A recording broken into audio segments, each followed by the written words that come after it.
Sekarang, selama pandemi COVID, ada seorang pria bernama Klaus Schwab muncul. Anda kenal Klaus Schwab? Forum Ekonomi Dunia, dan dia menulis beberapa buku tentang COVID-19 dan pengaturan ulang yang hebat. Dan dia secara terbuka menggunakan istilah seperti ini. Argumen dasarnya adalah, pemerintah Inggris bisa mengurus masalah Inggris, dan pemerintah Perancis dapat mengurus masalah Perancis. Dan pemerintah Belanda dapat mengurus masalah Belanda, tetapi siapa yang akan mengurus masalah kita bersama? Jadi pemerintah dapat menangani masalah lokal. Tetapi masalah yang mempengaruhi seluruh umat manusia, seperti pandemi atau perubahan iklim global, seperti yang mereka katakan. Dan oleh karena itu diperlukan pemerintahan global untuk mengelola semua masyarakat dan mengesampingkan setiap pemerintahan tunggal. Itulah yang diperdebatkan oleh Klaus Schwab dalam pengaturan ulang besar. Bahasa yang dia gunakan, dan jika Anda belum membaca bukunya tentang COVID-19 dan pengaturan ulang besar, silakan baca itu. Ini adalah pemikiran yang menggerakkan para elit politik kita di seluruh dunia saat ini. Agenda global ini mendorong ke satu pemerintahan dunia atau satu otoritas dunia yang dapat memberikan solusi yang berdampak bagi seluruh umat manusia untuk masalah yang berada di luar jangkauan pemerintah lokal untuk menyelesaikannya. Jadi inilah tujuan dari teori politik Roma Katolik. Paus Yohanes Paulus berpendapat lebih jauh tentang hal ini. Ia mengaitkannya dengan isu lingkungan. Dia mengatakan untuk satu pemerintahan dunia dalam ensiklik ini pada tahun 1987. Ia berpendapat tentang satu pemerintahan dunia karena alasan-alasan berikut. Pertama, tatanan moral menuntutnya. Nomor 2, untuk mengelola lingkungan. Sekarang ini bisa dibilang untuk melawan perubahan iklim. Nomor 3, untuk mengendalikan perusahaan multinasional. Nomor 4, mengakhiri perdagangan bebas internasional. Nomor 5, untuk menyalurkan kekayaan dari negara kaya ke negara miskin. Nomor 6, untuk mendorong pembangunan dan perdamaian. Dan nomor 7, dan ini adalah alasan kuat terakhir. Karena kepausan berpendapat bahwa pemerintah nasional tidak mampu menjamin kepentingan bersama secara universal. Hanya mereka yang memiliki hak dan kemampuan untuk melakukan hal itu.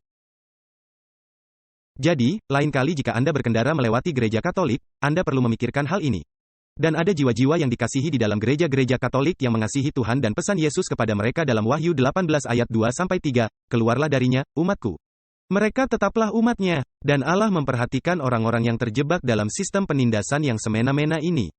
Ia ingin mereka berada di dalam kerajaan kasih karunia dan kasih-Nya. Kita telah melihat hal ini, ideologi ini dalam beberapa tahun terakhir. Saya baru saja mengutip 3 dimensi ideologi kepausan dan bagaimana mereka diterapkan dalam 3 tahun terakhir.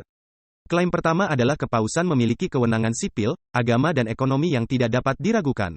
Kepausan, saya telah memberikan sebuah kutipan di sana dari Paus Bonifacius. Kami menyerukan, menyatakan, mendefinisikan dan menegaskan bahwa keselamatan bagi setiap umat manusia adalah untuk tunduk pada Paus. Dan seperti yang dikatakan oleh para Paus lainnya, bahwa meragukan wewenang kepausan berarti menyebabkan perpecahan di dalam gereja Kristus. Kepausan mengklaim kewenangan selama pandemi. Anda mungkin tidak membaca pernyataan mereka, tetapi mereka adalah pengaruh yang besar. Hal berikutnya yang diklaim oleh kepausan adalah hak untuk menentukan kepentingan bersama yang universal terkait dengan mandat-mandat tertentu. Dan kita melihat hal ini di dalam Progressio, Populorum Progressio 1967. Semua hak apapun, termasuk hak milik dan perdagangan bebas harus tunduk pada prinsip ini, yaitu prinsip kepentingan bersama. Pada Desember tahun 2020, Kongregasi Doktrin Iman, yang merupakan versi kepausan dari BRI dan GC, mereka seolah-olah membela doktrin untuk kepausan. Mereka menulis sebuah pernyataan yang disebut catatan tentang moralitas penggunaan beberapa vaksin anti-COVID-19. Ini tersedia secara online, ini adalah dokumen publik. Mereka mengatakan, moralitas vaksinasi tidak hanya bergantung pada tugas untuk melindungi kesehatan seseorang, tetapi juga pada tugas untuk mengejar apa? Kepentingan bersama, yang telah ditentukan oleh kepausan. Dan kemudian Paus Fransiskus sendiri mengeluarkan pernyataan pada tanggal 21 Agustus di Vatikan, yang berbunyi, vaksinasi adalah cara yang sederhana namun mendalam untuk mempromosikan kepentingan bersama dan kepedulian satu sama lain, terutama yang paling rentan. Saya berdoa kepada Tuhan agar setiap orang dapat menyumbangkan sedikit simpati mereka sendiri, gerakan kecil yang saling mengasihi. Di sini Paus sekali lagi menggunakan istilah kepentingan bersama. Kepausan telah menentukan kepentingan bersama. Hanya mereka yang memiliki hak untuk menentukan kepentingan bersama. Dan kepentingan bersama menyingkirkan pilihan pribadi Anda karena kepentingan bersama menyingkirkan semua hak asasi manusia. Dan hal ini ditegaskan di New York melalui utusan mereka mengeluarkan pernyataan. Kepausan memiliki hak untuk menolak kebebasan memilih atau kebebasan beragama karena keberatan individu terhadap mandat vaksin. Jadi kepausan memiliki hak untuk menyingkirkan kebebasan memilih Anda. Dan inilah yang dikatakan kepausan melalui utusan Sekretariat Keuskupan Agung New York. Dikatakan, Paus Fransiskus telah menjelaskan bahwa secara moral dapat diterima untuk mengambil vaksin apapun. Dan mengatakan bahwa kita memiliki tanggung jawab moral untuk divaksinasi. Kardinal Dolan juga mengatakan hal yang sama. Tidak ada dasar bagi seorang pendeta untuk mengeluarkan pengecualian agama terhadap vaksin. Jadi kepausan, selama 3 tahun terakhir, menegaskan klaim atas wewenang global yang tidak perlu diragukan lagi. Menegaskan haknya untuk menentukan kepentingan bersama bagi seluruh umat manusia. Dan pada dasarnya menegaskan bahwa ketika kepausan telah menentukan kepentingan bersama, semua hak asasi Anda hilang selamanya. Mereka dapat menentukan apa yang baik bagi Anda dan Anda hanya perlu mematuhinya. Itulah yang dilakukan kepausan dalam 3 tahun terakhir. Tanpa merinci lebih jauh, mereka bukan satu-satunya otoritas gereja yang membuat ketentuan itu. Terjadi di komunitas Yahudi, terjadi di komunitas Ortodoks, dan terjadi di banyak Protestan juga. Apa yang kita temukan dalam pandemi? Ketika kita berbicara tentang Protestan, mereka mengambil anggur Babel, doktrin-doktrin Roma.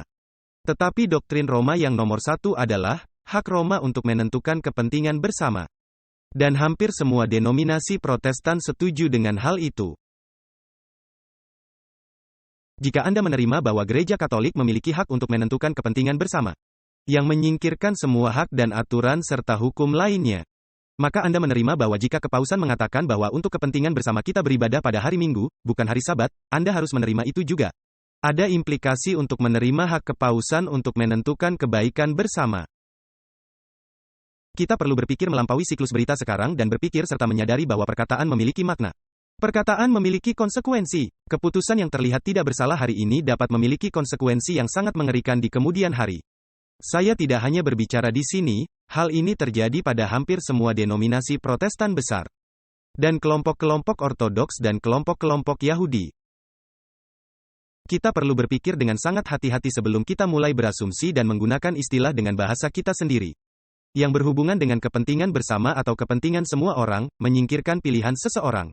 Jadi, ketika Anda melakukan hal itu, maka pada dasarnya Anda tidak ada bedanya dengan apa yang terjadi di Nazi Jerman.